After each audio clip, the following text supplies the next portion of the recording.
اسلام کا عروج و زوال اور مسلمانوں کا عروج و زوال یہ ایک شے نہیں ہے۔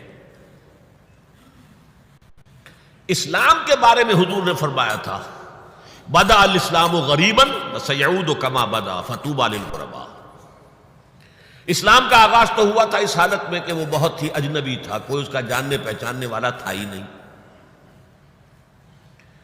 دوبارہ اگرچہ اس کے بعد حکومت تو آ گئی، ایک دور آ گیا، اسلام کا غلبہ ہو گیا، لیکن ان قریب اسلام دوبارہ غریب ہو جائے گا، دوبارہ اجنبی ہو جائے گا۔ ان قریب سیعود، سین کے ساتھ جب عربی زبان میں فعل مستقبل بنتا ہے، سوفا وہ ذرا دور کی بات ہے، لیکن وسیعود ان قریب وہ دوبارہ غریب ہو جائے گا۔ فطوبی للغرباء، تو مبارکباد اور تہنیت ہے ان لوگوں کے لیے جو اسلام کی غربت کے دور میں خود بھی غریب ہو جائیں، خود بھی اجنبی ہو جائیں۔ لوگ انہیں دقیانوسی کہیں، یہ ابھی تک چمٹے ہوئے ہیں سنت رسول کے ساتھ، یہ ابھی تک انہی چیزوں کے لیے دقیانوسی لوگ ہیں، یہ سارے فقرے ان پر شست کیے جائیں، وہ برداشت کریں، لیکن یہ کہ اسلام کا دامن ہاتھ سے نہ چھوڑیں۔ لیکن اسلام کا عروج خلافت راشدہ اور وہیں سے زوال شروع ہو گیا۔ 1400 برس مسلسل زوال کے اسلام کو دوبارہ عروج حاصل نہیں ہوا، حالی کہ وہ 2 اشعار 100% اپلیکیبل ہیں۔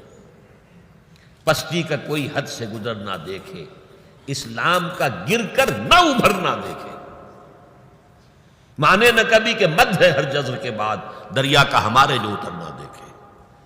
اسلام کا تو عروج پھر نہیں آیا، پھر وہ خلافت راشدہ تو آج تک قائم نہیں ہوئی، پھر ایک مکمل دین نظام کی حیثیت سے تو دنیا میں کہیں نہیں آیا۔ ہاں مسلمانوں کی بڑی بڑی شطوت، شوکت، ان کا دبدبا، ان کا رعب، ان کی حکومت نہیں ہے۔ اس میں یہ ہے کہ 2 عروج آ چکے ہیں، 2 زوال آ چکے ہیں۔ مسلمانوں کا پہلا عروج تھا اسلام اور مسلمانوں کا ساتھ ساتھ، حضور کا دور، خلافت راشدہ، یہاں اسلام اور مسلمان ساتھ ساتھ جا رہے ہیں۔ اس کے بعد اسلام کا تو زوال شروع ہو گیا، مسلمانوں کا عروج جاری رہا۔ دور بنو امیہ اور اس کی فتوحات، دور بنو عباس اور اس کی فتوحات، روئے ارضی کی عظیم ترین سلطنت بنو عباس کی، تہذیب، تمدن، علوم، فنون، علم، روشنی، پھر ادھر سے بنو امیہ کا ختم ہوا، چراغ گل ہوا، تو ادھر چراغ جو ہے امیہ کا روشن ہو گیا، اسپین کے اندر، ہسپانیہ میں۔ یہ سارا دور عربوں کا عروج جاری ہے، مسلمانوں کا عروج جاری ہے، اگرچہ اسلام کا زوال خلافت راشدہ کے ساتھ ہی شروع ہو چکا۔ پھر ایک وقت آیا کہ مسلمانوں کا بھی زوال آ گیا۔ پہلے کروسیڈرز نے آ کر پٹائی کی اور بہت پٹائی کی۔ 1099 میں یروشلم جو فتح کیا انہوں نے، تو جس قدر کچھ تو خون کیا ہے، جتنا قتل عام کیا ہے، خود جو یورپین مورخین ہیں وہ بھی شرماتے ہیں اس کا ذکر کرتے ہیں۔ سارا میڈیٹرینین کا علاقہ انہوں نے فتح کر لیا تھا اور تہس نہس کر دیا تھا۔ خیر اس کو تو 88 برس کے بعد صلاح الدین ایوبی رحمۃ اللہ علیہ نے واپس لے لیا، لیکن پھر اگلی صدی میں جو طوفان آیا ہے تاتاریوں کا، کروڑوں مسلمان قتل ہوئے، کروڑوں۔ 1258 میں سقوط بغداد اور خلافت بنو عباس کا ٹمٹماتا ہوا چراغ روشن، مستعصم باللہ کو گھسیٹ کر محل سے نکالا، جانور کی ایک کھال کے اندر لپیٹا، اور تاتاریوں نے اپنے گھوڑوں کی سمت علیہ کچل دیا۔ اور شیخ سعدی نے کہا آسماں را حق بود گر خون بارد بر زمین بر زوال ملک مستعصم امیر المومنین۔ یہ عربوں کا زوال، اور نوٹ کر لیجئے پلیز، اس وقت سے عرب امت مسلمہ کی قیادت سے معزول کر دیے گئے، آج تک معزول ہیں۔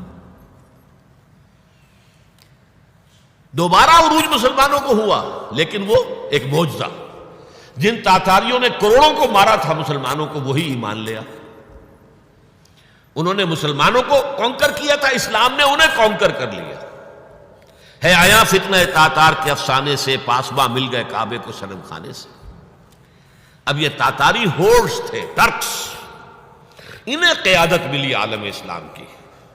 ترکان تیموری ہندوستان میں، ترکان صفوی ایران میں، ترکان سلجوقی مڈل ایسٹ میں، ترکان عثمانی کا تو کہنا ہی کیا ہے، ایشیا مائنر سے شروع ہو کر پھر یہ کہ 3 بر اعظموں پر سلطنت روما کی طرح کی ایک عظیم سلطنت قائم کی ہے، دی گریٹ آٹومان امپائر، اور خلافت بھی انہیں منتقل ہو گئی۔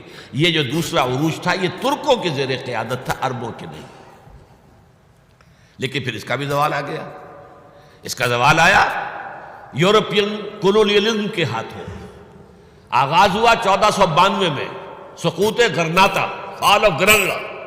اس کے بعد 1498 میں round the Cape of Good Hope راستہ تلاش کر دیا واسکو ڈی گاما نے، اور یہ سیلاب جو ہے کولونیل سیلاب آ گیا، ہندوستان، جزائر شرق الہند، یہ سارا آج کا انڈونیشیا، ملائیشیا، ہندوستان، یہ سب کے سب جو ہے فتح ہوتے چلے گئے، جس کا کلائمیکس تھا اس صدی کے، پچھلی صدی کے آغاز میں۔ اب 21ویں صدی ہے، 20ویں صدی کے آغاز میں پہلی جنگ عظیم کے بعد تمام عالم اسلام یورپی حکومتوں کے زیر نگی آ گیا۔ تو یہ نوٹ کر لیجئے کہ ان 1400 سالوں میں امت مسلمہ کا ایک عروج، پھر ایک زوال، پھر ایک عروج، پھر ایک زوال۔ لیکن اسلام ایک ہی عروج تھا، اس کے بعد سے مسلسل زوال۔